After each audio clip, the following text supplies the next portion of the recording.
Science ಅಂತ ಇರ್ತಿರಲ್ಲ. Science ಎಲ್ಲಾನಾ? ದೇವರು ಅಂತ ಏನೂ ಇಲ್ವಾ? ಪ್ರಶ್ನೆನೋ ಆಪ್ ಯೂಸ್ ಮಾಡಿ ಮೊಬೈಲ್ನಲ್ಲಿ ಕಳಿಸಿದ್ದೀಯಾ? ಆ ಸಾಫ್ಟ್ವೇರ್ ಕೂಡ ಸೈನ್ಸ್ದು, ಹಾರ್ಡ್ವೇರ್ ಕೂಡ ಸೈನ್ಸ್ದು. ಅದೇ ಸಮಸ್ಯೆ, ಅನಕ್ಷರತೆ, ಧಾರ್ಮಿಕ ಅನಕ್ಷರತೆ. ಅದು ನಿನ್ನ ತಪ್ಪಲ್ಲ, ನೀನು ಓದಿಲ್ಲ ಅಷ್ಟೇ. ನಿನಗೆ ಏನೂ ಗೊತ್ತಿಲ್ಲ. ದೇವರು ಅಂದ್ರೆ ಏನು ಅಂತಾನೂ ಗೊತ್ತಿಲ್ಲ. ಸೈನ್ಸ್ ಅಂದ್ರೆ ಏನು ಅಂತಾನೂ ಗೊತ್ತಿಲ್ಲ. ಸೈನ್ಸ್ ಅಂದ್ರೆ ಈ ಭೌತಿಕ ಜಗತ್ತು ಏನಿದೆ, ಇದರ ಕಾರ್ಯವೈಖರಿ, ಇದರ ವ್ಯವಸ್ಥೆ, ಪ್ರಕ್ರಿಯೆಗಳನ್ನ ಅರ್ಥ ಮಾಡಿಕೊಳ್ಳೋದಕ್ಕೆ ಸೈನ್ಸ್ ಅಂತಾರೆ.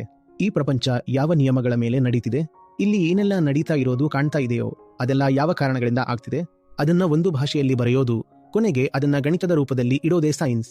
ಇನ್ನು ದೇವರು ಅಂದ್ರೆ 2 ವಿಷಯಗಳಾಗಬಹುದು. ಒಂದು ಲೋಕಧರ್ಮದ ದೇವರು, ಅಂದ್ರೆ ಆಕಾಶದಲ್ಲಿ ಎಲ್ಲೋ ಕೂತಿದ್ದಾನೆ ಅನ್ನೋ ಒಂದು ಕಲ್ಪನೆ. ಇನ್ನೊಂದು ವೇದಾಂತದ ದೇವರು, ಅಂದ್ರೆ ಆತ್ಮ. ಆತ್ಮ ಅಂದ್ರೆ ಯಾರು? ಯಾವುದು ದೃಶ್ಯ ಮತ್ತು ದ್ರಷ್ಟಾನ ಎರಡಕ್ಕೂ ಸಾಕ್ಷಿಯಾಗಿದೆಯೋ ಅದನ್ನೇ ಆತ್ಮ ಅನ್ನೋದು. ಆ ದೃಶ್ಯ ಜಗತ್ತನ್ನು ತಿಳಿಯುವ ಪ್ರಕ್ರಿಯೆಗೆ ವಿಜ್ಞಾನ ಅಂತಾರೆ. ಇದು ದೃಶ್ಯ, ಇದು ದೃಷ್ಟ ಅಂದ್ರೆ ನೋಡುವವ. ಇಲ್ಲಿ ಏನು ನಡೀತಿದೆ, ಏನಿಲ್ಲ ಅನ್ನೋದನ್ನ ತಿಳಿಯೋ ಕೆಲಸನೇ ಅದು ಮಾಡೋದು. ಈ ಪ್ರಕ್ರಿಯೆಗೆ ಸೈನ್ಸ್ ಅಂತಾರೆ. ಆತ್ಮ ಅಂದ್ರೆ ಏನು? ಅದು ಇವೆರಡನ್ನೂ ಮೇಲಿಂದ ನೋಡೋ ಸಾಕ್ಷಿ. ಈಗ ನೀನು ಯಾವುದನ್ನ ಯಾವುದಕ್ಕೆ ಜೋಡಿಸ್ತಾ ಇದ್ದೀಯಾ? ನೀನು ವಿಜ್ಞಾನವನ್ನ ದೇವರ ಜೊತೆ ಯಾಕೆ ಜೋಡಿಸ್ತಾ ಇದ್ದೀಯಾ? ಏನನ್ನ ಸಾಧಿಸಬೇಕು ಅನ್ಕೊಂಡಿದ್ದೀಯಾ? ಇದು ಹೇಗಿದೆ ಅಂದ್ರೆ ಟೆಂಪರೇಚರ್ನ ಎಕ್ಸಲರೇಷನ್ ಜೊತೆ ಹೋಲಿಸಿದ ಹಾಗಿದೆ. ಇದರ ಟೆಂಪರೇಚರ್ ಇದರ ಎಕ್ಸಲರೇಷನ್ಗಿಂತ ಹೆಚ್ಚಿದೆ. ನೀನು ಯಾವುದನ್ನ ಯಾವುದಕ್ಕೆ ಹೋಲಿಸ್ತಾ ಇದ್ದೀಯಾ? ಅದೇ ಅಲ್ವಾ ಅನಕ್ಷರಸ್ಥರ ಲಕ್ಷಣ. ವಿಜ್ಞಾನ ಅಂದ್ರೆ ಏನು ಅಂತಾನೂ ನಿನಗೆ ಗೊತ್ತಿಲ್ಲ. ದೇವರು ಅಂದ್ರೆ ಏನು ಅಂತಾನೂ ನಿನಗೆ ಗೊತ್ತಿಲ್ಲ.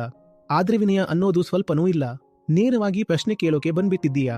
ನೀನು ಕೇಳೋ ಪ್ರಶ್ನೆಯಲ್ಲಿರೋ ಪದಗಳ ಅರ್ಥ ಆದ್ರೂ ನಿನಗೆ ಗೊತ್ತಿದೆಯಾ ಅಂತ ನಿನ್ನನ್ನ ನೀನು ಒಂದು ಸಾರಿ ಕೂಡ ನೋಡ್ಕೊಂಡಿಲ್ಲ.